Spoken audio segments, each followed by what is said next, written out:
Yeah, I mean, John Morant's pretty good.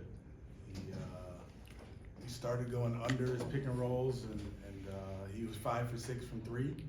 So then we started moving up in our pick and rolls, and he was getting downhill. Bruno tweaked his knee, so not having him definitely affected our pick and roll defense as far as the downhill. We picked him up a little bit too soon, so he was getting so downhill so quickly, and it was a hard job. Jalen had to really put forth a lot of effort on the defensive end, and then put forth a lot of effort on the offensive end. So I was proud of him for that. But once he started rolling, and, especially making the threes and getting to the free throw line, the other stuff you can kind of deal with. But he just had a great night. Were there times, especially in the fourth quarter, where you wanted to trap him on screens and just didn't get it trapped? Yeah, he's so fast. So, we're trying to get out there and blitz him, and he was splitting the blitz, or he was dribbling around, or we weren't all the way up. It's harder to blitz when Alpie's in the game, just because of the mobility. So I tried to do it with Jabari, but Jabari, we've never even worked on blitzing with him yet at the 5. So there were times where we tried to get the ball out of his hands. He obviously has seen so many blitzes and played so many games and been seen every single coverage, whether it's regular season or playoff series. He's seen a little bit of everything. So You touched on this a second ago, but when he's making that three-pointer, how does that change the equation? It changes everything because he's downhill. You have to honor the three, and now he's getting downhill. So when he's making his three-point shot, he's very, very hard to guard. They all did that tonight. I mean, they made 19 of them. And one of our things is protecting the paint. And we did a decent job of that. They had 48 in the paint, but the threes were what hurt us the most. And as we go through the season, we'll find that if we do a good job of protecting the paint and they're making threes, it's going to be a little bit tougher for us to win. But we have to get out there and contest them. You spoke about Bruno tweaking his knee a moment ago. Do you have an official update on him? And then also, what went into the decision to have Jabari Smith Jr. playing those backup 5 minutes as opposed to, say, Usman Garuba? Yeah, so I don't have an official diagnosis on his knee. He felt it at halftime, and we tried him, but yeah. And then Jabari, having him play the 5 with Steven Adams in his drops, we felt like we could get pick and pops, and he got a few pick and pop opportunities and made a couple, but that was the thought behind that. Even before Bruno went out, you had LP out there with Jalen and Kevin a little bit more. Yeah. Just how did you think he looked? Did he seem like he was a little bit more comfortable with them? Yeah, he looked comfortable. He looked, we didn't run a whole bunch of pick and roll, but he looked comfortable. He was getting the ball in the right spots. He was in the dunker when he was supposed to be in the dunker. He's going to be out there a lot with those guys, so it's important for him to find a way to play well with those guys. So, yeah, he's not just relegated to the second unit and just going to play with those guys. He's going to play with both groups, so he's going to have to be able to play well with both groups. You opted against staggering Jalen and Kevin. What's your thought process behind that, and do you expect that to be a regular thing throughout the season? I don't necessarily expect that to be a regular thing throughout the season, but they were just playing so well together that I didn't want to break the rhythm. So I went with them together and then took them out together and then brought them back together. But that's not going to be a regular thing, I don't think.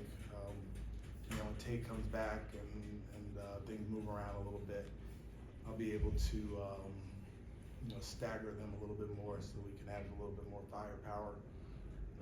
Alp seemed to have more confidence tonight. What did you see from him? Yeah, I mean, he's always confident, so that's always good. He was finding the offensive rebounds, which was great. I think he scored on his first 3 post-ups, which set up the rest of his game. So him catching the ball in the paint, him finishing, catching high lows, made a 3, which is good. So yeah, he looked comfortable on the floor, and him with the starting lineup or backup, he needs to play well, and he did. John Moran highlights on the reels tonight, but you also talk about how great Jalen played tonight. Yeah, I mean, Jalen was great. He was so good. He was efficient. 13 for 21. We want him to be right around that 20 shot number, and he was. He was 4 for 5 and 3. Super efficient. Getting downhill, getting into the paint. And then, like I said, the defensive job that he had to do on Ja at times, and then we put Scoot on him some, wears him out. So yeah, I was super proud of what he did. But I told Ja after the game, it was an impressive performance that he had. But I did tell him, they're who we want to be. They were a young, up and coming team a few years back with a bunch of young guys, and slowly but surely got to the point where they are now. And I see us very much in the same vein. Coach, during shoot around, Kevin Porter talked about how important it was to cloud the paint, not to let John Morant get in there. Tomorrow you guys play against Giannis, another player who likes to attack down here. How much of this game will you actually utilize in order to kind of help slow Giannis down? Yeah, I mean, it's so different because Ja uses the pick and roll, and Giannis doesn't as much. He'll just kind of catch it and go, catch it in transition, face up, ISO drive. So it'll be different. We'll be able to be in our help spots a little bit better, hopefully. But they still present very much the same challenge as far as protecting the paint. If they kick out to 3-point shooters, or if Giannis is making a whole bunch of threes, it'll be tough for us again. You talked about small ball being something to go to in games. Tonight, using in the second half, what did you see from that small ball group? It was okay. It was the pick and roll with Ja was tough, and we were trying to put Jabari on the big so we could switch it, and they were getting to it different ways, whether they were initiating it on one side, then swinging it into it, or bringing the pick and roll so it's flat and it's harder to switch into. And then again, when your pickup point is so high, we talked about our pickup point being lower, but when it's so high, then it gets a running start. It's really hard to switch that as well. So we just got to clean that up and get our switch technique better. So when we do go small, it'll be more effective.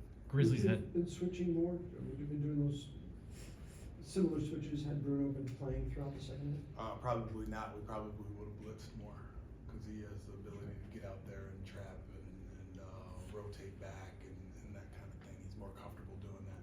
The transition take foul is obviously there for a reason. Oh. Does there need to be a little gray area where it's kind of easy to manipulate?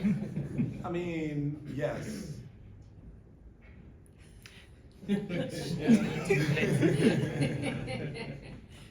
They had 50 rebounds. You guys finished with 45. How encouraging of a sign is that for going against a team that led the NBA in rebounding last season to be able to match that intensity, that physicality? There's a lot to be proud of for this game. I mean, we scored 122 points against a very good defensive team. We were right there with the rebounds, 45 to 50. They made 19 threes and we made 16 threes. If we would have made some of our free throws, we'd have been right in the game. So I'm not discouraged at all about this. I'm encouraged because we took a team who is one of the top teams in our conference, and they felt good about beating us because we played so hard, and you could hear them, down the hallway like it was a playoff game. Like they really had to put a lot into it to beat us, and that's one of the things. We want to be a team that's hard to play against, and we were tonight. We were very hard to play against. So, yeah, the 45 to 50 rebounds, they got some of the offensive rebounds that were bouncing around and were 50-50 balls. I wish we would have gotten, but I think we can all in this room and whoever else is watching see that this team is much better than anybody thinks we are. Thanks, Coach.